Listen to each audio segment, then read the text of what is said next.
देखिए समझाता हूं कैसे ये ट्रेड का जो ये डील है, अगर ये फाइनल हो जाता है और ये ट्रेड एक्सेप्ट कर लिया जाता है, मतलब कि ये ऑफिशियल हो जाता है कि स्वैप हो गया है, तो कैसे इस ट्रेड से राजस्थान रॉयल्स का ज्यादा फायदा हो सकता है और सीएसके का थोड़ा नुकसान हो सकता है। कैसे हो सकता है ये समझाता हूं। राजस्थान रॉयल्स की टीम अगर आप उठाकर देखोगे पिछले सीजन में, उनको लेटर हाफ में दिक्कत कहां आई थी? राजस्थान रॉयल्स को दिक्कत आ रही थी लोअर ऑर्डर फिनिशिंग में, जहां पे सिमरन हेटमायर, ध्रुव जुरैल से मैचेस खत्म नहीं हो रहे थे। यशस्वी जायसवाल, वैभव सूर्यवंशी, नीतीश राणा, रियान पराग, ये जो टॉप 4 में थे ना, इन्होंने खराब नहीं किया था सीजन में भाई। इनकी टीम अच्छा कर रही थी ऊपर से। इनफैक्ट जायसवाल और सूर्यवंशी की पार्टनरशिप देखने का मन करता था हमें, ओपनिंग पार्टनरशिप, क्या बैटिंग कर रहे थे दोनों। राजस्थान रॉयल्स बहुत शानदार जा रही थी टॉप ऑफ द ऑर्डर में। उनको लग एक समय पे तो मुझे कमी नहीं महसूस भी नहीं हो रही थी संजू सैमसन की वहां पे, जिस तरीके से दोनों ओपन कर रहे थे जायसवाल और सूर्यवंशी। उनको दिक्कत हो रही थी नीचे, वो चाह रहे हैं कि उनको एक ऐसा बैटर मिल जाए जो नीचे आकर उस रोल को फिट इन कर सके। और जैसे अगर जडेजा आ जाते हैं लोअर ऑर्डर में, जडेजा अगर लोअर ऑर्डर में आ गए तो एक तो एक्सपीरियंस ऐड ऑन हो जाएगा उनकी बैटिंग डेप्थ में, प्लस उनके पास वो दम है कि वो आखिर में मैचेस जितवा सकते हैं। उन्होंने सीएसके को भी जितवाया हुआ है, उन्होंने 2 बॉल पे 10 रन मार के सीएसके का फाइनल जितवाया हुआ है। फॉर गॉड सेक, सीएसके के लिए फाइनल का प्रेशर झेला हुआ है 2 बॉल पे 10 रन का, और वो जितवाया हुआ है। सो जडेजा के पास वो एक्सपीरियंस है लोअर ऑर्डर में, ठीक है ये चीज। अब सीएसके को नुकसान कैसे हो सकता है वो समझाता हूं। संजू सैमसन आ जाते हैं, ठीक है, आपको टॉप ऑर्डर में बैटर मिल गया, आपको एक विकेट कीपर मिल गया, आपको धोनी का सक्सेशन प्लान मिल गया, कैप्टेंसी ऑप्शन मिल गया, ये सारी चीजें खुल गई, ठीक। चेन्नई सुपर किंग्स कमजोर कहां रह रही थी पिछले सीजन में? सीएसके कहां मार खा रही थी? जो मैंने राजस्थान रॉयल्स के लिए बात करा यहाँ पे कि जी राजस्थान रॉयल्स लोअर ऑर्डर में मार खा रही थी, सीएसके कहां मार खा रही थी? आप सबसे पूछना चाहता हूं दोस्तों, आप लोग मुझे बताइएगा, चेन्नई सुपर किंग्स पिछले सीजन में हार कहां रही थी? क्या वो आयुष महात्रे और नीचे ऊपर से जो बैटिंग हो रही थी वहां से वो हार रहे थे, या मैचेस खत्म नहीं हो पा रहे थे? हमने आरसीबी वाला मैच जीता जीताया हार गए थे हम, बाय द वे हमसे मैचेस फिनिश नहीं हो रहे थे वहां पे। शिवम दुबे का सीजन अच्छा नहीं जा रहा था, हम कहाँ कमी, हमारे पास पावर हिटर की कमी रह रही थी लोअर ऑर्डर में, वहां कमी, हम वहां पीछे हट रहे थे, हम वहां मार खा रहे थे।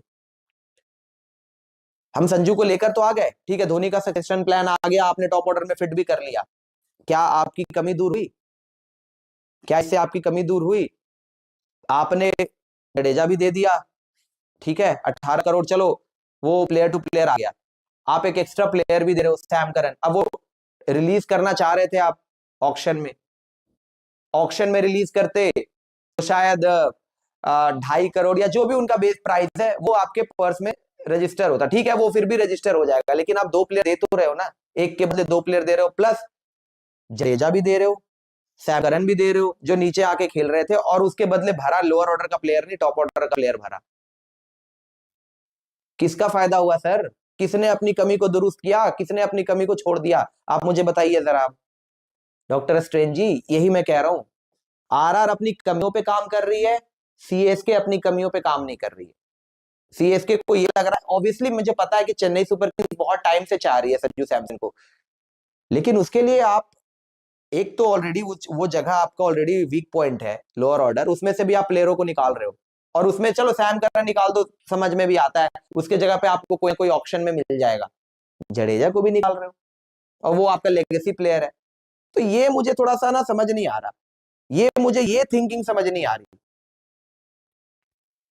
सीएसके का इस ट्रेड से नुकसान इस बेसिस से हो सकता है कि सीएसके की कमी इससे दुरुस्त नहीं होगी, लोअर ऑर्डर वाली कमी, पावर हिटर वाली कमी इससे दुरुस्त नहीं होगी, रादर देन राजस्थान रॉयल्स उधर उनकी कमी दुरुस्त हो जाएगी, क्योंकि उनको लोअर ऑर्डर में एक बैटर मिल जाएगा, एक अच्छा ऑलराउंडर मिल जाएगा, जो पिछले सीजन कहीं ना कहीं उनकी टीम में मिसिंग लिंक था, वो नहीं मिल पा रहा था उनको लोअर ऑर्डर का एक अच्छा ऑलराउंडर। वो ध्रुव जुरैल, सिमरन हेटमायर काम चला रहे थे, कोई ऑलराउंडर नहीं था उनके पास अच्छा। जडेजा के आने से वो ऑलराउंडर का स्पॉट फिल इन हो जाएगा, हमें क्या मिलेगा? Better opener. वो तो हमारे पास उर्मिल पटेल, ऋतुराज गायकवाड़, अपना तीसरा आयुष मात्रे है ही, उर्विल पटेल, ऋतुराज गायकवाड़, आयुष मात्रे है सर टॉप ऑर्डर में बैटिंग करने के लिए, और अगर कहीं आप ऑप्शन में कैमरन ग्रीन को लेके आ गए, वो भी ऑप्शन खोल देगा। सो ये मुझे चीज नहीं समझ आ रही है, यही दिक्कत है जिसको लेकर मैं खिलाफ हूं। जडेजा के ट्रेड को लेकर मैं खिलाफ इसी वजह से हूं। कुछ लोगों को ये ट्रेड अच्छा लगेगा, क्यों? क्योंकि संजू सैमसन आ रहे हैं, बड़ा नाम है, मैं मानता हूं संजू सैमसन बहुत बड़ा नाम है। कंपेयर करोगे उनकी पावर हिटिंग, उनकी एबिलिटी, शायद ये उर्विल पटेल, मात्रे वात्रे आसपास भी नहीं है जितना संजू की एबिलिटी है, मैं इस बात को मानता हूं। लेकिन इससे क्या सीएसके की कमी दूर हो जाएगी एज अ टीम? नहीं होगी, नहीं होगी। और यही मुझे थोड़ा सा ना एक टॉकिंग पॉइंट लग रहा है इस पूरे ट्रेड में। राजस्थान रॉयल्स ने बिल्कुल इस ट्रेड को घुमा दिया है, और सीएसके जडेजा के साथ वो करण भी ले जाएंगे, अगर ले गए तो दो दो प्लेयर को ले जाएंगे नीचे लोअर ऑर्डर में, ऑलराउंडर मिल जाएगा उनको, जो उनका वीक लिंक था। हमारा वीक लिंक का क्या, हमारा कौन सा वीक लिंक दुरुस्त हो गया? हमने तो ऊपर टॉप ऑर्डर में और प्लेयर भर ली, एक प्लेयर भर लिया ना। तो ये चीज है जिस कमी के बारे में मैं एड्रेस कर रहा था वहां पे।